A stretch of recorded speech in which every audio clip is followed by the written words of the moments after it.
예, 매주 금요일 한 주 동안 네티즌들 사이에서 화제가 되었던 소식을 묶어서 전해드리는 순서가 마련돼 있죠. 오늘도 박영식 평론가 제 옆에 나왔습니다. 어서 오십시오. 네, 반갑습니다. 예, 첫 번째 키워드 갈까요? 네, 첫 번째 키워드는요.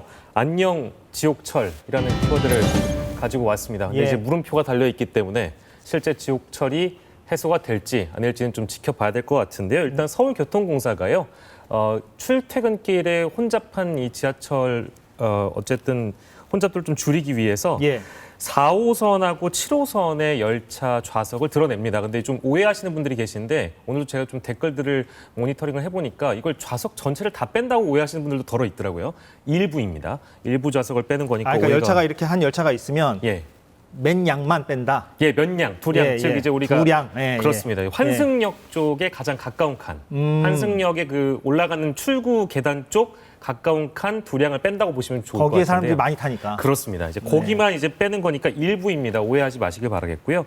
좌석 공간 아무튼 확보해서 혼잡도를 완화해 보겠다. 이제 이 내용인데 네티즌들은 그래서 이제 오해하시는 분들이 있는지 몰라도 문제 의식이 문제 인식으로 보인다라든지 이게 너무 이제 이러다가 좌석 빼놓고 만약에 사람들이 이 칸에 몰려서 더 혼잡해지면은 사고가 날 수도 있다라고 걱정하시는 분들이 다수로 일단 보이고요. 다만 일단 시도해 본다고 하니까 좀 더 기다려봤다가 평가하는 게 어떠냐라는 그런 여론도 좀 보여서 이런 의견들이 좀 대립하고 있는데 안전사고의 가능성을 걱정하시는 분들이 아무래도 좀 대다수로 보인다라고 정리할 수 있겠습니다. 예. 실제 그러면 한 두량 정도 그렇게 좌석을 빼면 예. 그 두량은 다 서서 간다는 거잖아요. 그렇죠. 그러면 어느 정도 좀 효과가 있을까요? 어떻습니까? 그렇지만 이제 여기서 좀 그 어르신들 걱정하는 분들이 계시니까 이것부터 먼저 말씀드리면 노약자들 자리는 그대로 두는 거고요. 그 칸에서 마저도 그 칸에서 예. 마저도 노약 좌석은 각 칸 양쪽 끝에 있는 좌석은 유지를 한다는 걸 전제로 하고 말씀을 드리겠습니다. 그 중간 사이를 뺀다는 건가요? 그렇습니다. 그 중간 예. 사이에 총 7인석 의자 6개를 떼서 42명의 공간을 드러내는 거기 때문에 이제 그거는 정확하게 우리가 좀 판단을 해야 될 것 같고요. 예. 이게 전동차 한 칸에 보통 정원을 160명 정도로 기준으로 잡고 그 혼잡도를 100이라고 보면 1호선부터 8호선까지 최고 혼잡률이 4호선이요.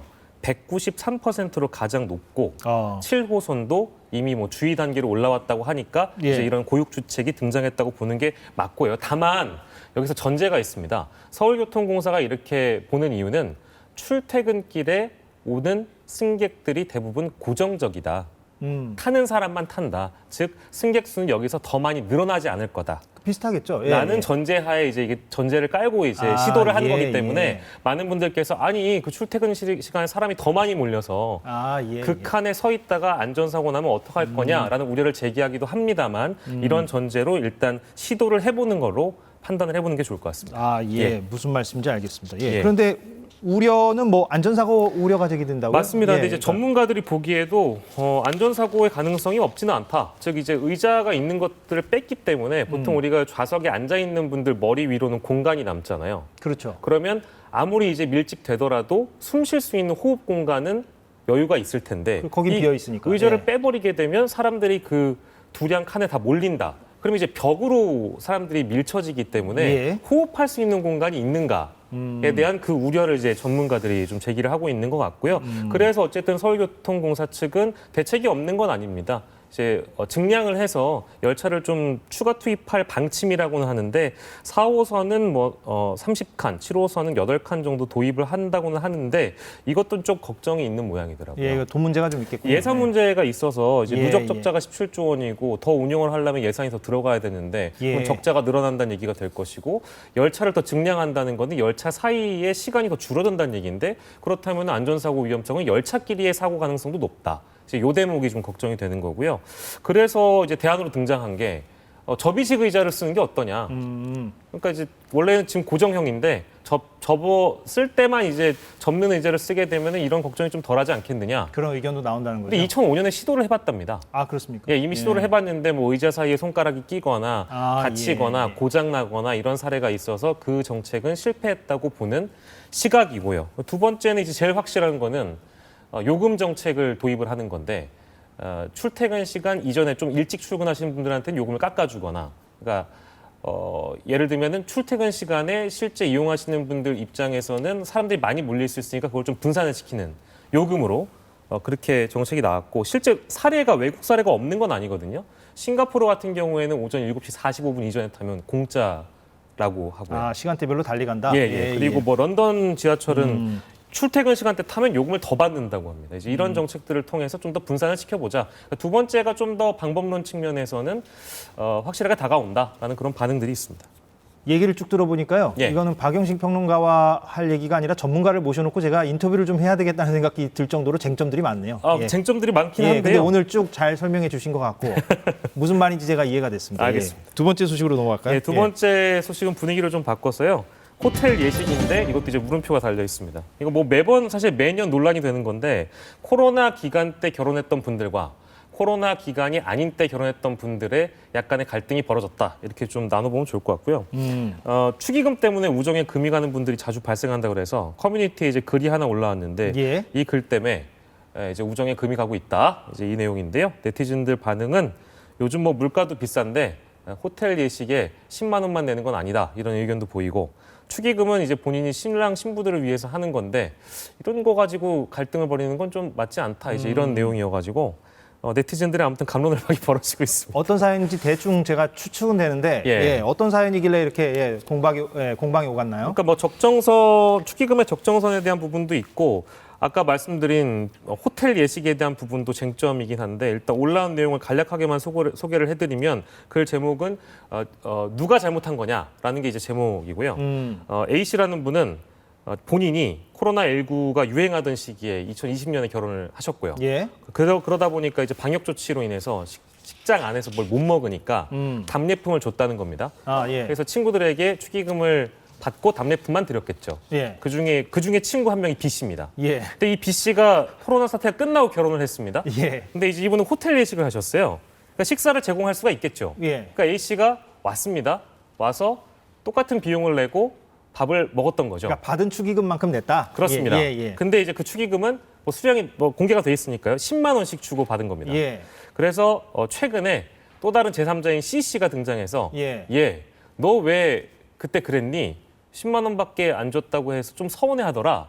B 씨가 서운해하더라. 그래서 그러니까 A 씨가 더 줬어야 된다. 뭐 이제 그런 입장입니다. 예, 그래서 예. 그 B 씨의 주장은 C 씨에게 전한 주장은 결혼식장에 못 온 친구도 20만 원을 냈는데 왜 너는 와서 밥까지 먹었는데 10만 원을 냈냐? 이게 이제 쟁점이거든요. 그러니까 B 씨는 코로나 때 결혼한 A 씨한테 10만 원 주고 답례품만 받았는데 답례품만 받았으니까 예. 좀 뭔가 억울했다 이런 말을 C한테 했다는 거군요. 그렇습니다. 그래서 예, 대충 A 씨- 상황 파악이 됩니다. 예. 대충 이제 그 양쪽 다 서운해한다라는 예. 게 이제 결론이고요. 근데 글 올린 사람이 누굽니까? 그러니까 A입니까 B입니까? A가 이제 올린 아, 것이죠. A가 올린 겁니까? 나 예. 억울하다. 예, 그렇습니다. 그래서 알겠습니다. 예. 예, 근데 A 씨 입장은 어쨌든 나는 뭐 본인의 판단, 결혼식장 선택을 한 거를 나한테 부담을 지우는 건 안 된다. 나는 사실 당당하다. 이제 이 입장이거든요. 그래서 이제 결과적으로는 네티즌들의 갑론을박이 벌어지고 있는데 저는 뭐 이 대목에서 축이라는 뜻이 축하를 의미하는 돈 아니겠습니까? 그러니까 축하의 의미를 담은 돈인데 이렇게 돼버리면 사실 축의금의 의미도 좀 퇴색이 되는 것 같고. 알겠습니다. 이게 뭐 해법 없는 얘기를 우리가 했네요. 예, 어찌됐건 코로나라는 변수 때문에 이런 일들이 좀 왕왕 벌어지고 있다는 취지로 제가 맞습니다. 예, 뭐 이해가 쟁점은 됩니다. 코로나고 예. 쟁점은 장소이고 또 쟁점은 금액이고 예, 그렇습니다. 알겠습니다. 예, 마지막 소식 한번 가볼게요. 예, 마지막 소식은 5천 원 더라는 키워드를 가지고 예, 왔습니다. 넷플릭스군요. 예. 예. 구독자 수를 더 늘리겠다라는 이제 수익 개선의 목적으로 보이는데요. 한 집에 살지 않는 사람과 계정을 공유할 경우에 이건 뭐 가족이라 하더라도 떨어져 사는 분들도 마찬가지여서 5천 원을 더 내야 됩니다. 그래서 네티즌들은 이게 오냐오냐 했더니 돈독이 오른 거 아니냐 이제 이런 댓글도 달려 있고요. 지금은 돈 더 안 내는 거죠. 그러니까 떨어져서 같이 계정을 공유해도 최근까지는 그랬는데 이제 어제부터 회원들에게 5,000원. 공지가 뜨고 있습니다. 예. 그래서 이제 공유를 할 거면 5천 원씩 더 내라라는 이제 입장이고요. 언제부터 한다는 겁니까, 이건? 이게 이제 이번 달부터 시행할 예정인데 예. 중요한 거는 이게 이 넷플릭스 회원 수가 어마어마하고 한국에도 많기 때문에 일괄적으로 다 되진 않고요. 일단 IP도 파악해봐야 되고 디바이스도 파악해봐야 되고 예. 어디에서 접속을 했는지도 파악을 해봐야 되기 때문에 예. 점진적으로 체계적으로 좀 이루어질 예정이어서 실제 저도 방금 넷플릭스를 이제 로그인을 해봤는데 전 공유를 받고 있는 입장이라서 이 공지가 뜰 줄 알았는데 아직은 안 뜨더라고요. 사람마다 지금 다를 수 있다. 라고 일단 말씀드릴 수 있고요. 시간이 아마 이제 지나갈수록 아마 그 공지는 다 뜨게 될 겁니다. 공유를 예. 받는 입장이라면. 아하, 예. 이미 근데 이게 다른 나라에서도 이렇게 다 하고 있는 상황이어서 예. 우리나라만 이게 뭐 신기한 일은 아닙니다. 다른 나라는 이미 하고 있습니까? 100여 개국이 이미 하고 있고요. 이미 넷플릭스가 그렇게 하고 있다? 예, 올해 초부터 뭐 해외 매체에서 넷플릭스가 이렇게 할 거다라고 예고가 돼 있던 상황이라서 신기한 일은 아닌데 다만 지난 6월에 넷플릭스 CEO가 한국에 방한을 한 적이 있거든요. 그래서 기자들이 질문을 했는데 아직은 뭐 계획이 없다. 한국에 대한 건 결정된 게 없다라고 입장을 밝혔다가 지금 이제 5개월 만에 이런 결론이 내려져서 아무래도 뭐 구독자들 입장에서는 좀 갑작스럽게 느끼시는 분들도 덜어 있을 수 있죠. 예, 그때 왜 그렇게 말해놓고 지금 이렇게 하느냐? 5개월 예. 만에 일이니까요. 예. 그럼 예. 넷플릭스는 이렇게 하는 이유는 결국엔 뭐 수익 문제 가장 큰 목적은 뭐 수익 목적이라고 보여지고요. 이제 일단은 첫 번째로는 뭐 오리지널 콘텐츠가 다음 달 그리고 이제 속속들이 다가오는 대작들이 기다리고 있습니다. 특히 이제 한국이 제작한 작품들인데 더 글로리 이후에 별로 전 세계적으로 흥행할 만한 작품들이 없다 보니까 스위트 홈 2라는 시즌 2라는 작품이 이제 기다리고 있고요. 그리고 경성 크리처라는 판타지 극이 아무래도 많은 사람들의 이제 니즈가 있을 거라는 예상하에 그런 자신감이 있는 것이죠. 그러다 보니까 안 볼 사람은 보지 마라라는 자신감이 하나가 있는 것이고 두 번째는 저희 사실 이슈금 시간에 전해드렸던 내용인데 할리우드 작가 배우 파업이 일부분 이제 끝나갑니다. 예. 작가 쪽은 이미 종료했고요. 예. 이제 배우들은 종료할 예정으로 이미 보도가 되어지고 있는데 그쪽에서 요구하고 있는 것이 OTT 재상영 배분금 문제. 우리도 좀 더 달라. 이 대목이 있는데 이걸 명분으로 해서 넷플릭스도 요금을 좀 올려보겠다라는 차원에서 이미 예고된 사안이었다라고 보여지고 외신들도 일찍이 한국에서도 이 방침은 유지가 될 거라고 보도를 했기 때문에 신기하지는 않습니다. 예, 그렇군요. 예. 그래서 네티즌들이 좀 지금 반발을 하고 있다는 얘기고 알겠습니다. 박영식 시사평론가였습니다. 고맙습니다. 감사합니다.